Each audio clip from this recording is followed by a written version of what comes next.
Well, we've got so between the barbecue sauce, we have a barbecue sauce business. We have Brogan's racing business. We have the consulting business that I'm getting going off the ground now. The pressure washing business actually has like four different divisions within it. So that's almost like four miniature businesses. They're just under the same umbrella, for legal purposes. So really, honestly, if you break it down, we've got 4, 5, 6, 7 different businesses going on. Hey you, I'm Mark, husband of one, father of three, maker of puns, climber of trees, grower of businesses, pitcher of tents, occasional cutter of cheese, word nerd, and lover of families. Oh no. Oh no, not yet. No. Oh, here he comes. Where's my oar?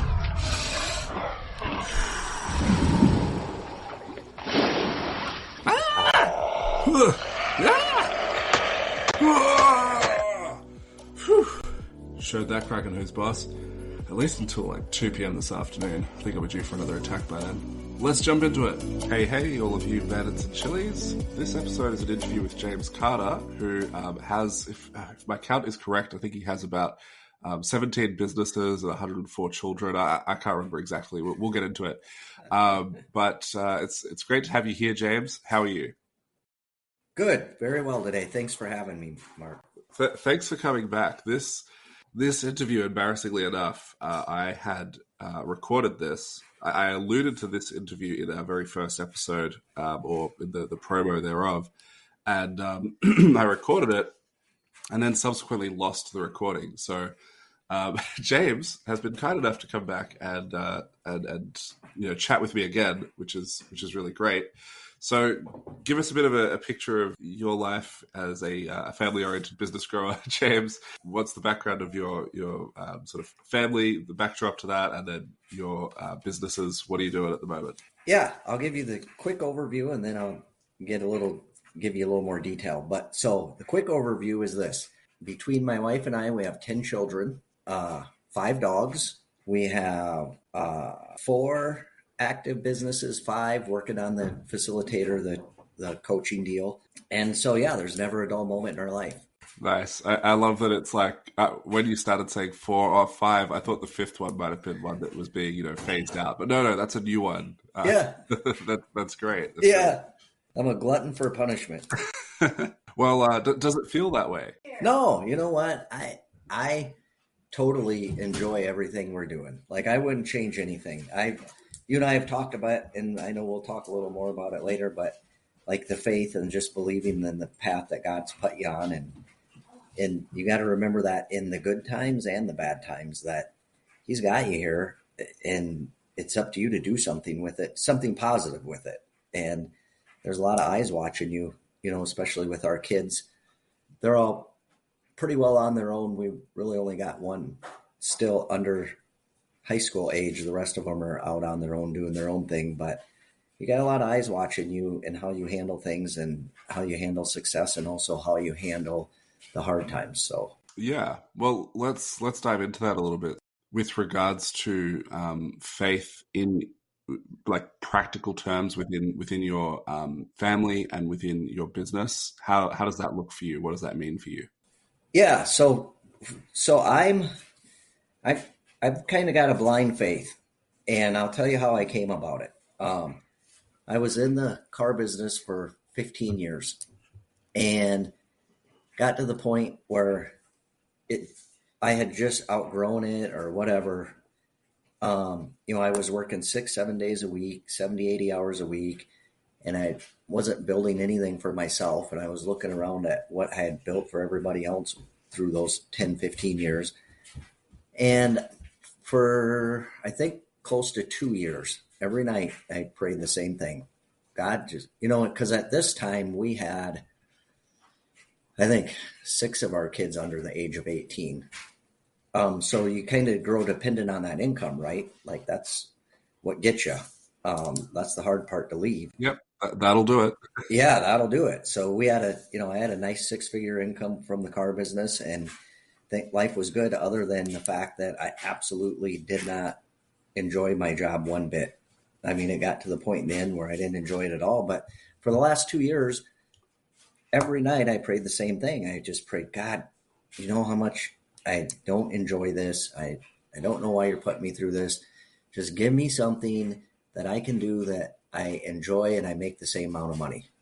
For Mm, 2 years, I prayed that, and nothing, yeah. nothing other than other offers from other car dealerships, Yeah. which is what I did not want. And crazy enough, one night I thought about it. I had really been thinking about it a lot because I was just so burnt out in the car business. And one night, I changed my prayer and I said, you know what, God, forget about the money. Just put me in a position that I can just simply take care of my family and I can touch others in a positive way. And if you'll do that for me, I said, I will never forget this. And I will give everybody the benefit of the doubt as they come through my path and across my way. I'll be forgiving. I'll try to live my life the way Jesus did.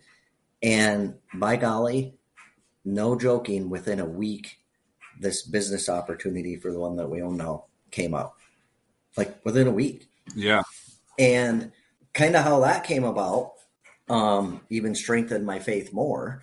Working the car business, I had basically 1 day off a week. And this guy had a business for sale selling the garbage. It was cleaning garbage cans. It was a big Yeah. trailer that cleaned the bins. And he lived about an hour and a half away from where we live. And so on my day off, my only day off, I drove all the way up there. I looked at it. I talked it over with him, came home, talked it over with my wife. And I told him, I said, okay, I get the same day off next week. I think it was Tuesday. I said, I'll be up here next Tuesday to give you an answer. And went home, talked it over with my wife.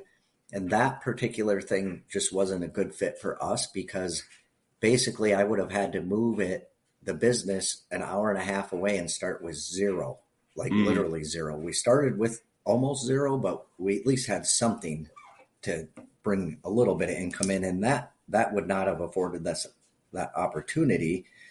So the next Tuesday, I was sitting at the stoplight getting ready to leave the town we live in and drive an hour and a half, and I thought to myself, why in the world am I going to drive an hour and a half there and an hour and a half home on my only day off during the week to tell this guy no, I'm not interested?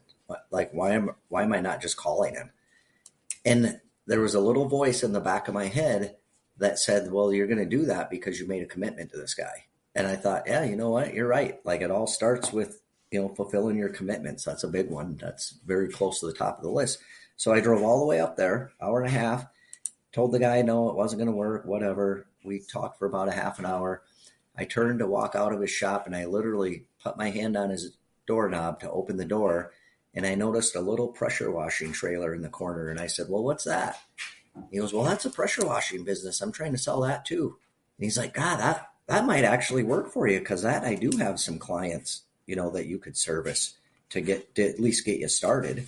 And that was it. I mean, it all kind of snowballed from there pretty quickly. But my faith comes from those two things. The moment I changed my prayer from, just asking all about me and take care of me to change it to put me in a position to help and change others in a positive way. And then the little voice that popped in my head that day and said, no, you need to drive up there. mm, And kind of since then, I've always been a, a Christian and, believer. But my faith, I would say at some moments here and there wavered. And since those two things really, truthfully, my faith has not wavered one bit. And I have just trusted 100% that, God never promised us he would make it easy for us. He just promised us he would give us the opportunity.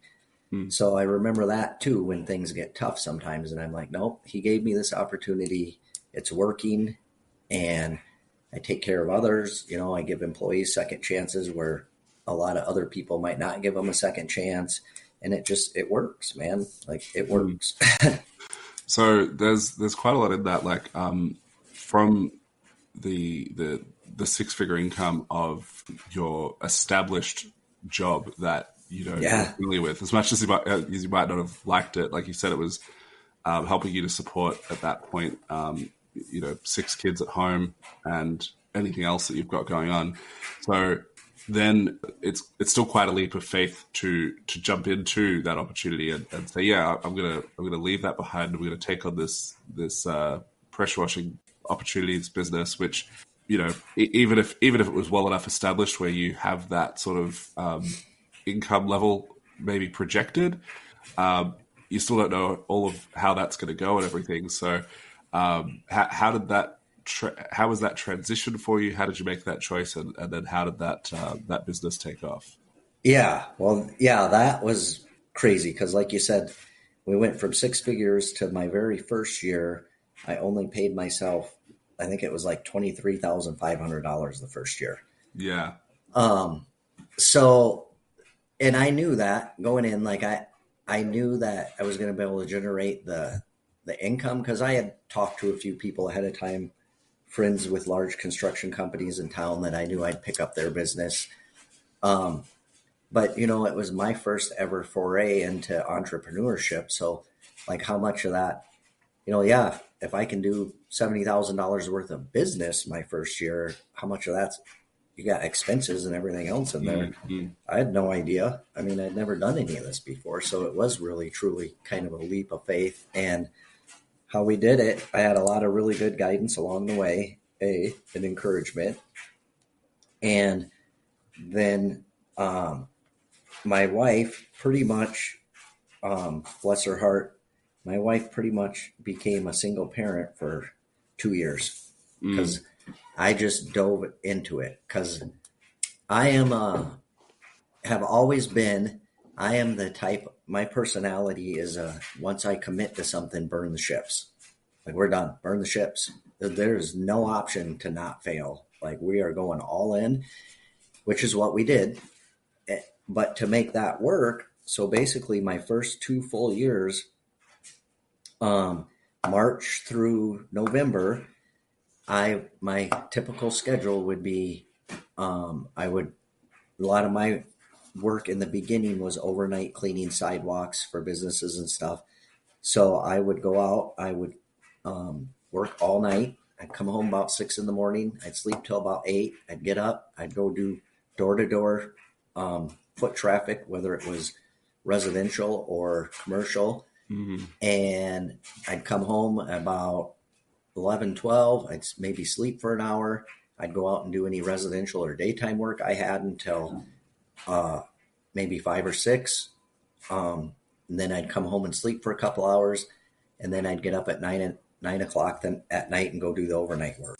And that was it, like for 2 solid years. And then in the winter, from November to March, I have a very good friend that owns a large landscaping snow removal business. I would literally work 80, 90, 100 hours a week, whatever he would give me just to make it work. And, Yeah, um, that's the one thing when, people ask me about if you're not buying an established business, right? Because like our business, when we bought it, it had like 50 some $1,000s worth of work that did come with it, but that's not much. Like that's not going to replace a six-figure income, as you know. mm, Um, so we basically did build it from scratch. And a lot of the work he gave us was in the town he lived in, which was an hour and a half drive each way. So I just did that basically to get by for the first year and then got rid of that work after the first year. Um, so when you're building it from scratch, it's like you truly, that's your commitment. Like that's it. That's what you do for 2 to 3 years. And then at that point you reevaluate. yeah. Obviously, the fire under you of having having six dependents helps with Yeah. that, and for you to, like you say, it's like burn the ships, got to make this work, and really hustle for a couple of years very solidly. I feel like that same fire though could have kept you in the role that you were in previously, because it would be really hard to leave based on it being something that you weren't happy doing, when you could just look at it as, okay, I may not be happy doing this job, I may hate this job, but I've got six kids at home and Yeah. this is what I need to be doing, right? So what year was this, and where did you take that business to? Do you still have that business? Yep. And so we did that March of 2016. So almost 9 years Yeah. to the day. And we took that, I think our first year in business, like I said, we did like between 55 and $60,000 worth of revenue. And last year, we did 1.68 million. And then this year we're projected we should be pretty close to 2 million if we don't hit 2 million. But it's kind of to the point where this is like I've entered the fun part of Mm. business, right? Well, yeah, I mean, I'm betting that you're working a lot less now. Oh, absolutely. And one thing that I would, I told you I'm going to start helping with one client in the consulting world or coaching world. And one thing I really stress is get your systems in order ahead of time. Like, Joshua Latimer is a huge proponent of that. And he's one of the main reasons I'm where I'm at today is because I listen to him. But get your systems in place. And the sooner you get them in place, the easier it's going to be in the long run. And so our company is very systemized. We left January 27th. I left town and went to Florida and spent an entire month down there and didn't come back till March 1st and probably talked to my employees maybe 2 or 3 times while we were gone because they needed me. Yeah. I called them sometimes. I wouldn't hear from them for a week. So I was like, ugh, You start to get anxious. are phone lines even still working? So yeah, I'd just call and go, hey, how's everything going? Oh, it's going great. Are you having fun? Yeah, I'm having fun. You guys need anything? No, we're good. Okay, cool. So that's the level of systemization we've got in place. It's just kind of it's before, as you're growing a business, which I'm sure you can relate, you've got this monster, right? Mm. You create this little baby monster. It starts out cute. Yeah, it starts out cute, absolutely, and then it gets really ugly, really. Oh, look, it's trying to bite me. Yeah, because you have got to constantly feed it. And if you are not standing there right next to it feeding it, like you're going backwards. But now with all the systems and everything else we've got in place, we've got to the point where everybody understands their roles really, really, really well. And the monster almost feeds itself. Yeah. Like it just You've goes. you've just about trained the monster to be domesticated and self-sufficient.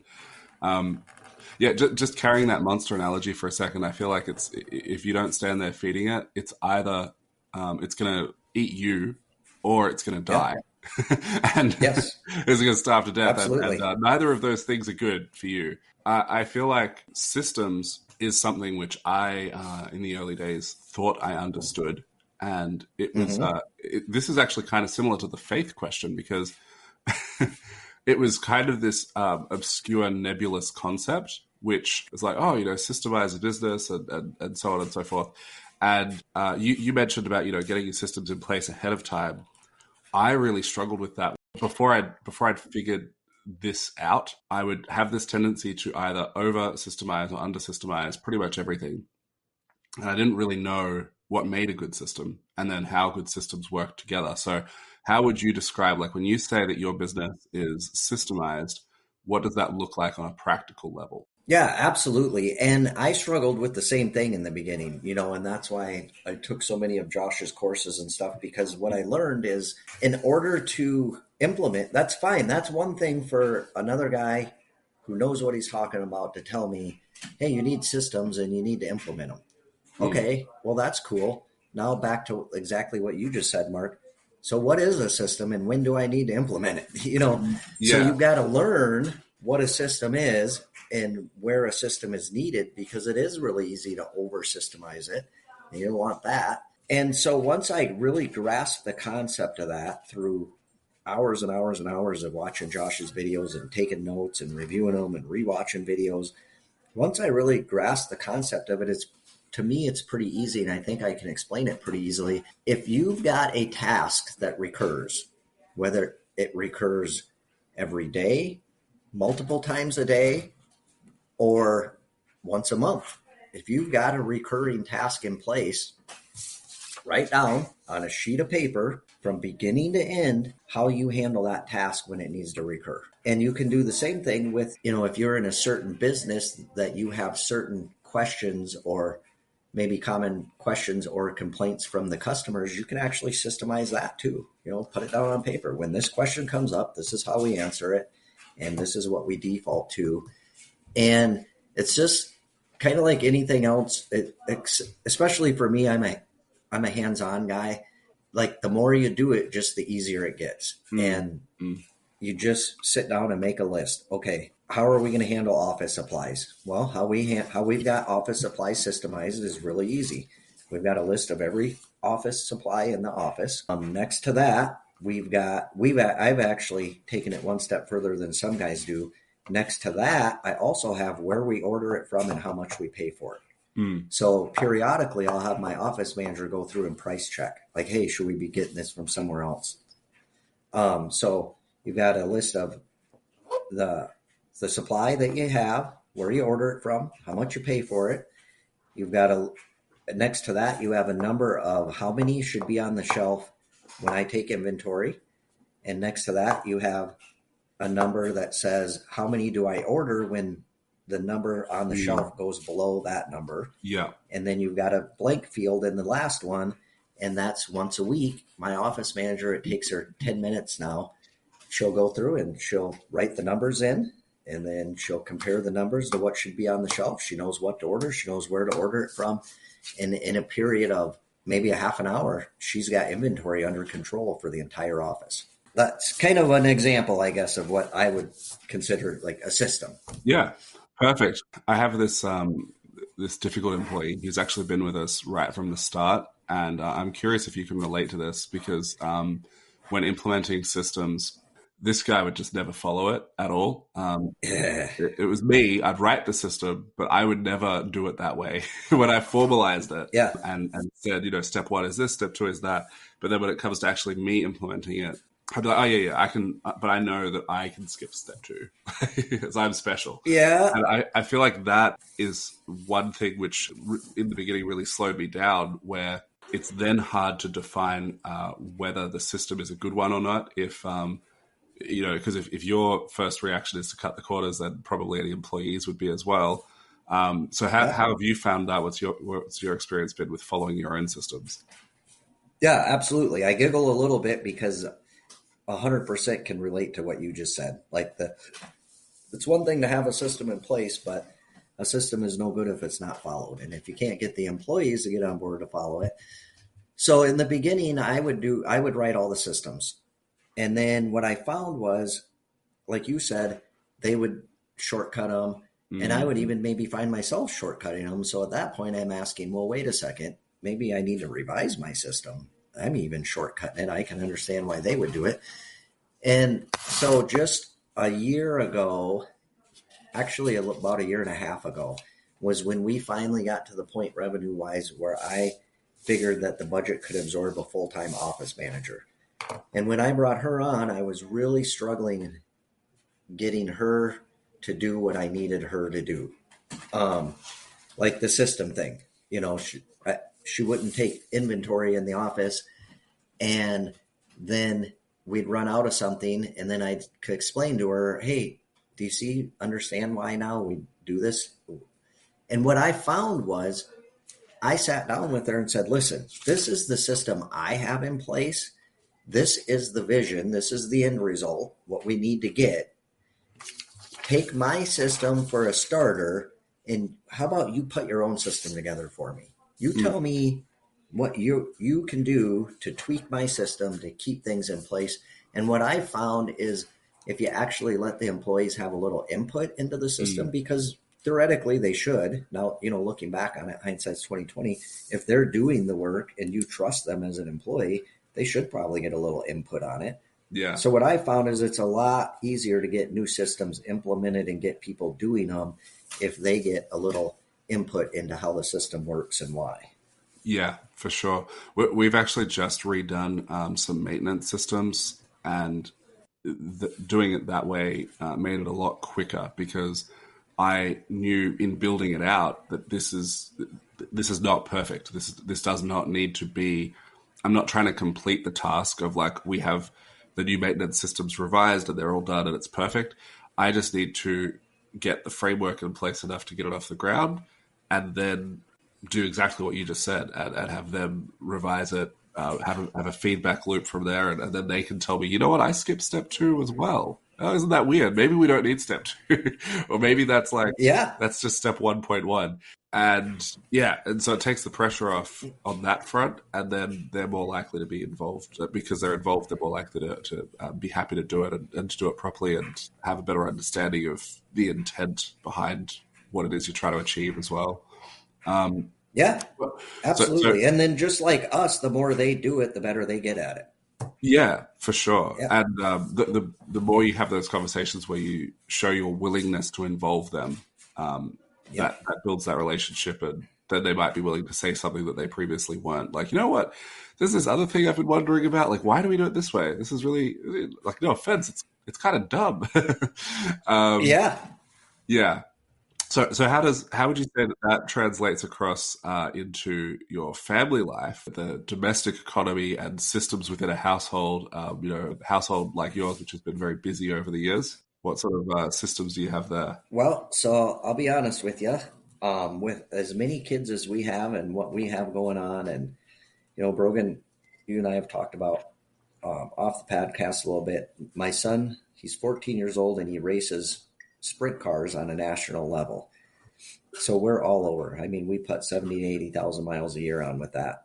Just for context as well, that's one of the other businesses is your. Yes. I can't remember how that's structured. Is that essentially like merchandising around his racing? Is that what that is? Or Yep. yeah, Absolutely. And yeah. we've from very early on, even though you're putting most of the money into it to begin with, we've been doing it for 3.5 years now.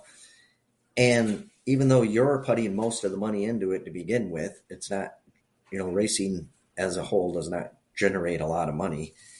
But you've still got to treat it as a business, right? Like it's still got to have budgets and it's still got to have, you know, you have sponsorships that people do sponsor you, money coming in there. Look, you mentioned merchandising. We do quite a bit of merchandising, so we get money coming in there. And now as we're getting more into it, those incomes are getting bigger and bigger, and we're having to put less and less into it. And I truly believe that it's because we looked at it as a business from the very beginning. Like Mm-hmm. this was not a hobby for us. This is a business, and we're going to run it like a business. Just as a quick footnote, I feel like Brogan's autobiography about how his racing was run as a business from the beginning, but like there's not a lot of money in racing. The title should be "Race to the Bottom."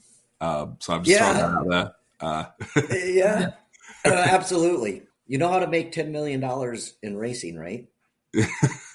No, Start out with 100 million. Start yeah, out with 100 million. that's great. That's Yeah, great. I was yeah, this is like I feel like this would be quite similar. Actually, I was listening to a thing about sailing recently, and there's people that just like sail around the world, like they live on their boats and sail around the world. They call them cruisers, and they have a saying which is that everything is broken on your boat, you just don't know it yet. yeah. I think that's great. I think that applies to That's so many things. I'm sure that's the same with racing. Oh, that applies to racing 100%. It's broken. You just don't know it yet. And Yeah. it won't break at a convenient time. But not to get too far off track, you asked how like systems apply to our personal life. Well, we've got so between the barbecue sauce, we have a barbecue sauce business. We have Brogan's racing business. We have the consulting business that I'm getting going off the ground now.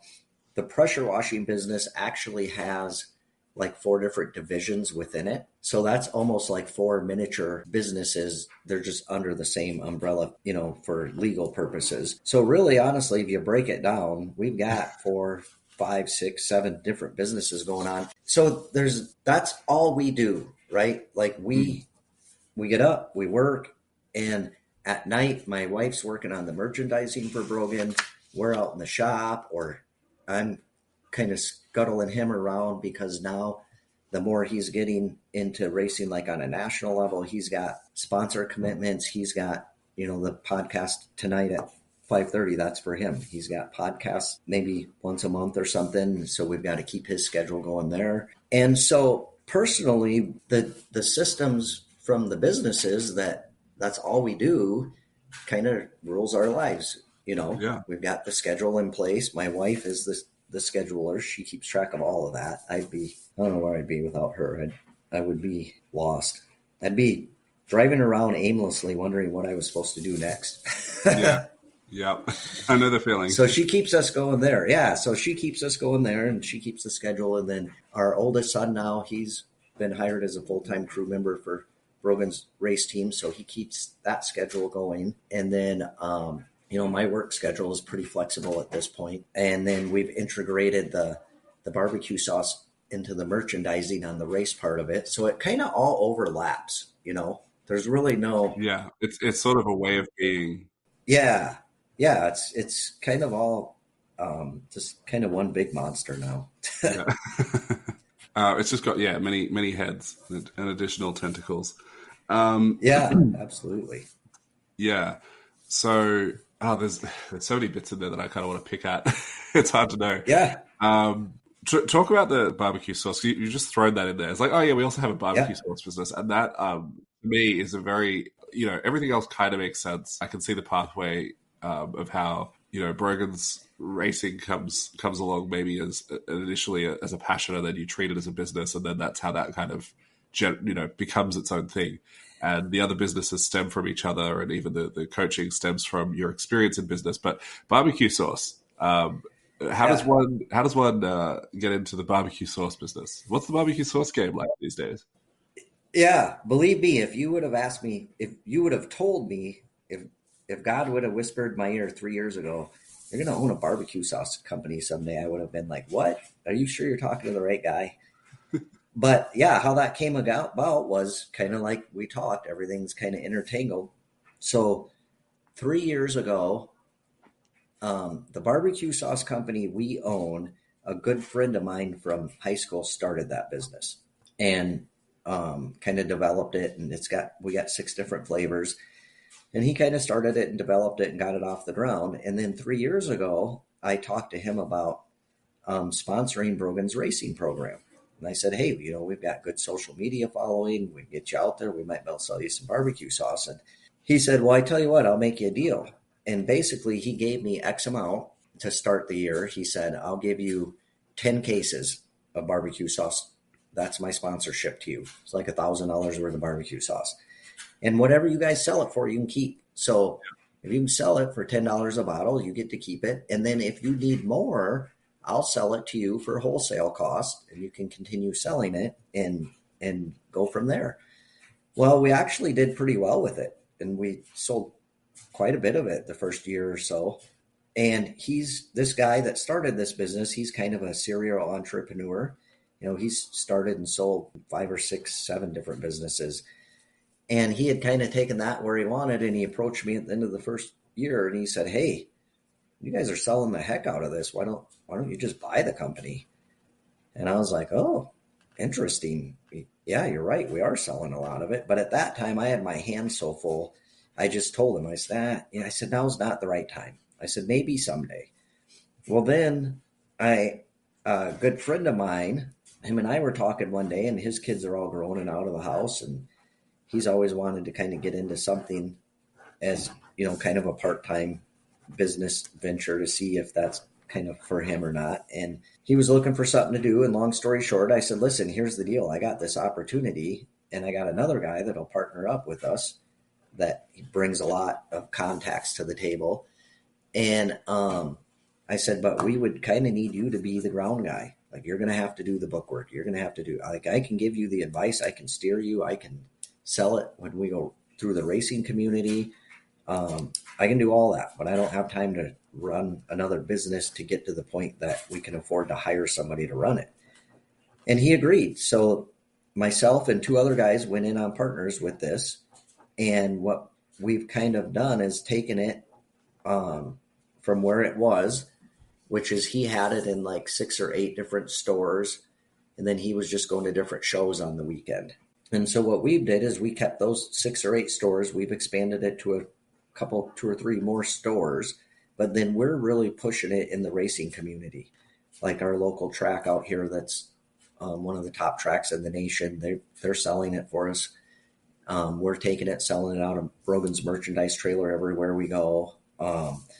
So we just kind of decided to focus on the racing community for the barbecue sauce because they're big food people also. It was not, neither one of us three partners needed a business that is our main source of income, Mm. right? If we make a little bit extra off of it, great. So we all went into it with a long term 3 to 5 year plan. We're just tell yourself you're probably not going to make any money off of it for 3 to 5 years.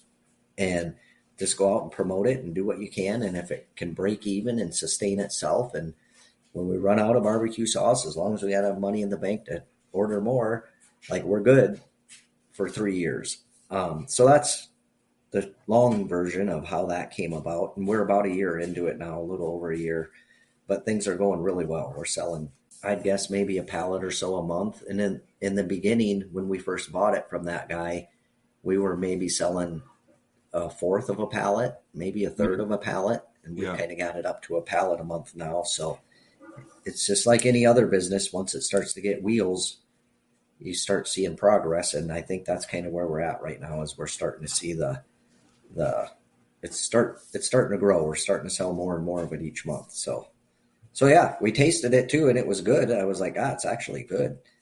Um, like this is sellable. I love that gets thrown out of the end, and I also love that it's like it's not the central business to any of the partners involved. So it's kind of like the barbecue's already there, and this is just the sauce on top. Yeah, yeah. That's a good analogy. That's the perfect analogy. So since you coming back to the way of being, right, and as a family, there's all these businesses going on. There's all this stuff happening. Some people talk about it as like a work life balance, right? They want to have this division, this split of their time. Other people would view that like for example, Joshua Latimer, not really a fan of that term. He would describe it as seasons. There's not two buckets in your life. It's not work and life. It's all in the one bucket. But maybe in this season, you need to be more focused on this or that. How do you sort of view that, and how do you ensure that your family is protected from the predations of the business and the stress of the business, especially when things might be hectic, or some of the seasons of your life that you've even already described? What's that been like for you? Yeah, so that's a good question because in the beginning it was really hard. I mean, it was almost impossibly hard. But I also think that there's a valuable lesson in there. We went through some tough times as a family the first couple of years, but what the family has seen is that we stuck it out. We didn't quit, right? And now look at the rewards we get. And so, the first season is the tough season. And for us, that was like 2 to 3 years, 2 years, a good solid 2 years. And then we got to the point where we were breaking even and able to pay ourselves a fair wage. And then the last couple of years, we've really got to the point where we're kind of in our giving season. But I don't know. I read a lot on this, and there's an old story I saw once where this old guy, and he was a business owner, and I can't remember the whole context of the story, but something along the lines of somebody followed him, and he would go to work, go to his business, and it would be super, super stressful. Then he would come home, and and he would act like as if nothing happened. And somebody asked him, "Hey, how do you do that? How do you transition from just the absolute worst day at work to going home and being a good family man and not letting your emotions affect that?" And he said, "Well, I treat my business as a coat. And when I get home, I have a tree outside my front door, and I take that coat off and I hang it on my tree. And when I go in, it's time for business or time for family."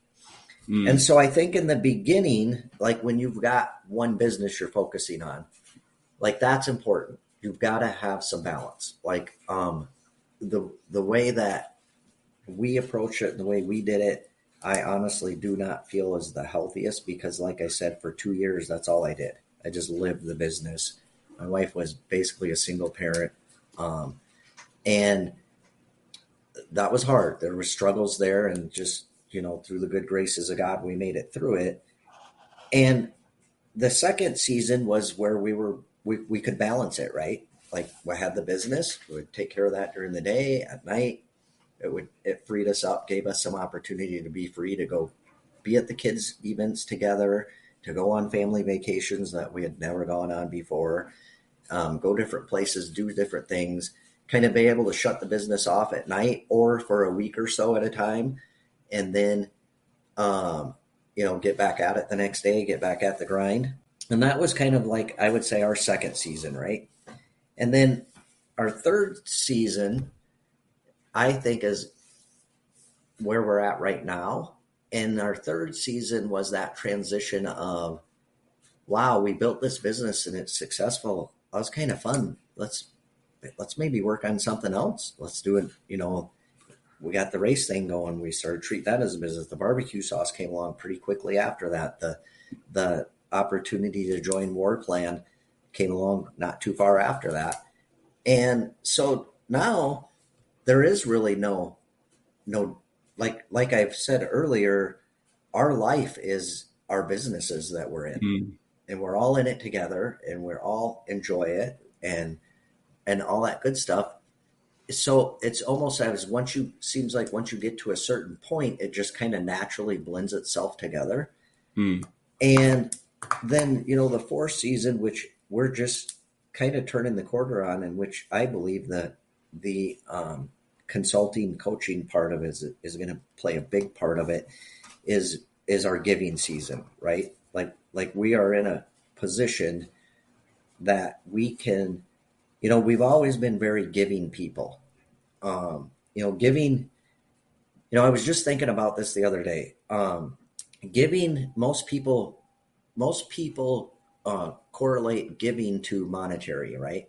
Like if somebody comes to you and says, hey, I've got a Christian outreach group I'm working with. Is there anything you can think of that you could give them to help out today? Their first answer is, you know what? I don't have any money in my checking account right now. No, man. It doesn't have to be that. Like, can you help them out? Like, they need help with accounting at night. Can you give them an hour, half an hour a week to help them out? Like, giving comes in different forms. Yeah. So we've always been really giving with our time, and give back monetarily where we can. If we see somebody needs something, we just take care of it. If I'm standing in line at the store and I see that somebody rings up their items and they don't have enough money and they're going to have to put a few things back, I'll just pay for it, give that way when we can. But now the last 3 or 4 months, we've been really, really blessed that my wife and I have been focusing a lot more of, okay, where can we really, continue giving time and helping that way, but what can we do to structure things to where maybe we can start giving monetarily a little more and helping out some programs, and kind of not by any means do I kid myself, we're not at the philanthropist level yet. Like that's always been one of my life goals. Like I've always said, when I die, I want to be known as a philanthropist, like just giving back as much as I possibly can. But we are at the beginning stages of that. We're like, we can start giving back. And that's really what I'm going to use the consulting business to. This was, last week, Leslie at War Plan and I had about an hour-long conversation, and this is the focus of it. I'm really probably going to use the consulting part of our business, or my consulting part of my life. That's going to be the avenue that I really kick it into high gear with, being able to help things and help people and give back. And I'm going to use that part of it to fund. If a church needs $5,000 to repave their lot, we'll give them, here you go repave your lot, or whatever. So that's kind of the 4 different seasons the way I see them. Oh, there's like so many things. One element to that, I guess, coming back to the grocery store example, a lot of people have weird hang-ups in their mind about when it comes to money. Yeah. And, that little description of what just happened there in the grocery store, where that might be, let's say, $200 or something. But not everyone's in a position to do that. Not everyone has the extra $200 to just give someone that week. Like it may literally mean that they don't have enough money in their week's budget to, do their own thing. And it reminds me of a Myron Golden video I watched recently, where he was talking about how lots of people say that they want to have enough money to get by, or just enough money, essentially like a contentment sort of an angle. And he was highlighting that is first of all, a really weird financial goal because what you're talking about is survival. You just want to be able Yeah. to survive, and then Yep. secondly, it's actually selfish because you haven't budgeted in anything for anyone else in that equation. So if you have just enough Nope. money to get by, you can't be that person in the grocery store. And so I think that's really awesome, and I just wanted to highlight and underscore that because it's one of those things that in business and in family and how that all ties together, sometimes we can kind of lose sight of what these things afford us. You go through the different seasons of your life and maybe you forget what it's like in an earlier season. In terms of the impact that you've already had, maybe this is a good direction to take it because you can forget and you're looking forward at, okay, we're going to be able to do these good things going forward. But what has been some of the positive impacts, the force for good you've been able to have within your sphere of influence? Yeah, absolutely. So actively, probably the biggest thing where we've been able to help and benefit others at this point is we really, really value seems like such a cheap word, but we really well our like our employees. We've got 19 employees, and we look at every one of them almost as like family. Mm, Like it's not it's not enough for me. I am not the type of boss, I'm not the type of person that takes the attitude of if a guy falls on hard times to look at him and go, well, I don't know what to tell you because I paid you what I agreed I was going to pay you. You mm, know, so what we've done through the last 2 or 3 years is it's been really cool to see an employee pull up with a cracked windshield and go, hey, you know, Joe, what's up with the windshield? You got a crack in your windshield? You got an appointment to get that fixed or what? Nah, I'm waiting till I get paid next week. You know what? I got a windshield guy. I'm gonna have Cassandra call and get an appointment for it today and just be taken care of before you get done with work. Or, when I mm. have a guy come to me and say, "Hey, can I use the shop this weekend? My wife's car broke down and I don't have anywhere else to work on it." Da da da da da. Yeah, you know what? As a matter of fact, use the shop, and on top of it, what's broke down? Have you priced the parts out? Yeah, they're a couple $100. Okay, you know what? Put it on the work account when you go pick the parts up. Yeah, So that's like the biggest thing, been able to help out there. And then the other stuff has been more random, like I said, the grocery store thing, or yeah. seeing that somebody needs something and just going and getting it for them. And so now we're kind of moving into the stage where we're probably a little more going to try to be a little more focused. We went to My wife and I last week met with a Christian outreach ministry in town here. And her and I actually went down and spent an hour or so down at their facilities, toured it, met with them. We're coming up with ideas of how to maybe like run some specials where $1 from every bottle bought this month goes to this outreach, or maybe 10% of all of our truck washes at the drive-through wash may go to this outreach. So we're kind of moving into that instead of being more random, like we can Mm. maybe be a little more centralized. Systemized. Yeah, systemized and focused and really Mm, consciously making an effort to do it, because yeah. back to the story I told you in the very beginning, that was one of the promises I made to God was, hey, if you give me this opportunity, I promise you I will use it as a vehicle to help others. And I think of that promise literally every single day. Like Mm, I think of it because I'm human too. I see people, and I might be in a position to help, but maybe I'm in a hurry, and where normally I would turn the other eye and get on about my day because I am so busy, where I'll remember that promise I made, and instead of being busy with myself, I notice that cracked windshield and try to do something about it, or I overhear a conversation and try to do something about it. We had an employee that just had him and his significant other just had a baby. My wife sent him a whole bunch of baby stuff to get started with. Just trying to do things like that too. I'm a big believer on this. Giving is, like I said, people tend to um, equate giving with monetary, and mm, there it is so much more than that. Like you can give with your time, you can give with your donating your skills, you can give there's a million ways to give. It doesn't have to be about money. So at the end of the day, no matter how much success you have or how little success you have, whether it be business or whatever you choose to do, if you truly want to be fulfilled, you have got to give more than you receive. Mm. Period. Period. Like, and that's what I'm saying. If you separate giving from just purely monetary, because if in your head you continue to equate giving with monetary, that what I just said makes no sense. You can't give more than you receive. You'll go bankrupt, and that's not what it's all about. But if you expand your thinking about giving and what giving truly is, you can give more than you receive. If throughout your day you hear somebody tell you thank you 5 times, well, you can use the word thank you 6 times. And right there, boom, you just gave more than you received that day. So we really raise our kids on two things, that like you've got to give more than you receive. Think about others. Yeah, you might be busy. Yeah, you might want to go do this, but somebody over here is asking you to do something that's really important, and you've got to weigh that out. Take care of what needs to be taken care of when you can.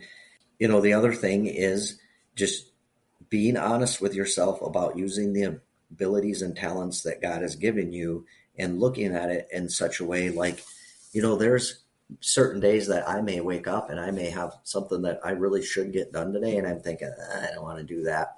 But then I think to myself how that would maybe not negatively affect my employees or my business or my family, but it's certainly not going to positively affect it if I don't do that. And I almost have myself, I think like, well, gosh, you know what? If I don't do that, I'm not letting myself down. I'm letting God down. He's the one that's given me this opportunity, and he's the one that's expecting me to help others. He's the one that's expecting me to fulfill the promise I made to him 9 years ago. So by me not going to do that thing I don't want to do that would benefit the company and the family, it's not about letting me down. I don't want to let him down, man. Like, he's given us everything we've got. We're just blessed beyond words. It's just crazy. Yeah, no, that's awesome. And there's one part I want to come back to within that. When you're talking about the windshield example, I think you said something along the lines of, that's the biggest thing, is being able to do those. And I would actually disagree with that. I think that the biggest thing for that employee and probably your employees as a whole is, their regular job, and having that in an environment where that attitude is there, on the day to day. The windshield thing, or the specific example occasion of where that happens, it's like that's really awesome. That's nice. But every week of the year, they're still in that they know that that's there as the backdrop of the context in which they're working, and that's like such a huge thing. And it's really a testament to my point in bringing that up is how much good can be exerted within the sphere of what you're doing, kind of just in the background, not even when you're actively specifically trying to do or solve a specific problem or a need, but just allowing people to be in that sort of space. And they're lucky to have you, lucky to work for you. And that's a fantastic thing to have been able to build. Well, thank you. I appreciate that. That's one thing we've really, from day one, I focused on more than anything, is that I really wanted to build a positive culture within my business. I, at times, have put profit below that, like, in just trusting back to the faith, faith that if you do the right thing, God's going to take care of you in the long run. He might throw hurdles at you, and he might throw struggles, and he might make you climb hills. But if you do the right thing, in the long term, he's going to take care of you. So there have been times where I've put profit below the actual importance of, I would say, to me, the culture of my company and how my employees feel and how they treat others because of the culture they're involved in 8 hours a day at work is more important to me than profit. Like, I would give up a significant amount of that profit to keep the culture if that's what it took. Yeah. Just to push back on that slightly as well, because there is a challenge, an inherent challenge with that, which is that you have to look after the business, like things like kind of go from the center out, right? And so a lot of what you've described is like these outer things where it's the life of the employee within the business, and but the business has to be able to be profitable in order for those outer rings to exist. Yes. So, have you had times like where that conflict has meant that you've had to make those difficult decisions, and how have you been able to handle that? Yeah, I can think of a few, because yes, exactly what you just said. And I think if you create your culture right within your business, that then your employees understand that, hey, because of what I just said and I just explained, doesn't mean that I don't ever ask my employees to do difficult things. But I pretty much follow one really simple rule, especially when it's like looking at a new job, or is the weather should they be working in this type of weather or not? I ask myself one thing. If I were in their shoes and my boss was telling me to do it, would I go do it? Would I do it myself? And if I would do it myself, then yeah, we got to do it. And so you got to be really careful, and you have to explain to the employees that, hey, I care about you, but you also have to lead by example. And for instance, if they're out pressure washing and they call me and say, hey, a thunderstorm's blowing through and there's some lightning in the air, like immediately I'm like, we're done. I don't care I don't care how far away it is. I don't care any of that. Get out of there, be done, go shut down. We'll pick up tomorrow or later this afternoon once it blows through. So yeah, you're right. That's a tough balance, because at the end of the day, if you're not making a profit, you can't do all these great things. So you got to balance that. And the way I balance it, like I said, is by asking myself one simple question. If that employee wasn't here, would I be willing to go do this myself? And if the answer is yes, well, sometimes it's a conversation with the employee explaining to him, as you can tell, I talk a lot. So I over explain a lot. But I think that's to my benefit, because like I'm able to explain to my employees that, hey, you know what? I know that it's 40 degrees and light rain out, but there's no lightning in the air. And I know it'd be easier just to give you the day off. But guy, you know what? Remember a couple of weeks ago when I put that windshield in your car? Well, yeah. Well, working on days like today is why I can do that for you. So that's it. Yeah. We got to do the tough stuff. I think you not only talk a lot, you also you communicate those points effectively. And I've found that anytime that we've had a problem in our business that has been a bigger problem than it should have been, or hasn't been resolved or whatever, the fundamental issue is always communication. If good communication is there, it's certainly going to make the worst problems better, and it makes smaller problems just like literally evaporate by words, which is insane. But it's super important, and having employees understand the reasons for things, massive impact. It changes the perception of their reality of what it is that they're actually doing and why they're doing it. Yes, for sure, man. Proper communication can probably solve 90% of the world's problems right now. Yeah, 100%. And I truly believe that. All right. Any final closing thoughts on family, on business, on any of it? Yeah. So humans tend to overcomplicate things. Things really tend to be really simple. Any advice I would have for anybody thinking about getting into entrepreneurship or doing their own thing, whether it be as a side gig or a positive gig, is keep your big perspective in place, right? Keep your commitments, God, family, and then whatever you're doing. And like, if you truly make an effort to do that, the rest of it falls into place. It's not always going to be easy. Don't ever quit. Don't ever be afraid to ask questions. I have employees all the time that start out and they're like, I'm afraid to ask a question because at my old job, my boss called me stupid every time I asked a question. And I'm like, no, like that's what I found is the biggest barrier you got to break down with new employees. No, ask away. I would rather ask 100 million questions. A very wise man once told me the answer to every question you don't ask is no. Don't be afraid to ask, man. Ask questions, man. If you want to be passionate other entrepreneurs like Mark and myself, and there's millions of other around the world. And every successful entrepreneur I know wants nothing more than more entrepreneurs to be successful. So don't be intimidated. No matter, if you've got somebody that it could be a valuable source of knowledge for you, don't be intimidated. Don't be offended if they don't answer right away, because they got a million things going on. They will get back to you eventually. Every successful entrepreneur I know is a very giving person and wants to help others succeed. So don't be afraid to seek somebody out, or 2 or 3 people. Don't be afraid to look for a mentor. And then when you do find that person, don't be afraid to ask questions. There's a solution for every problem. So, and thank you very much for having me on and let me share a little bit of my story. I enjoy talking about it and hopefully reaching others, and that's our goal, right? Yeah, no, it's been great to have you, and thanks for coming back. Yeah, absolutely. Similar to our last conversation, the last episode, it's just been rabbit holes, and I've enjoyed exploring different rabbit holes with you. It's been great. For sure, man. Anytime, I'd be happy to chat with you. Beautiful, awesome. All right, thanks very much, James. You have a good one. All right, Mark. Have a great day.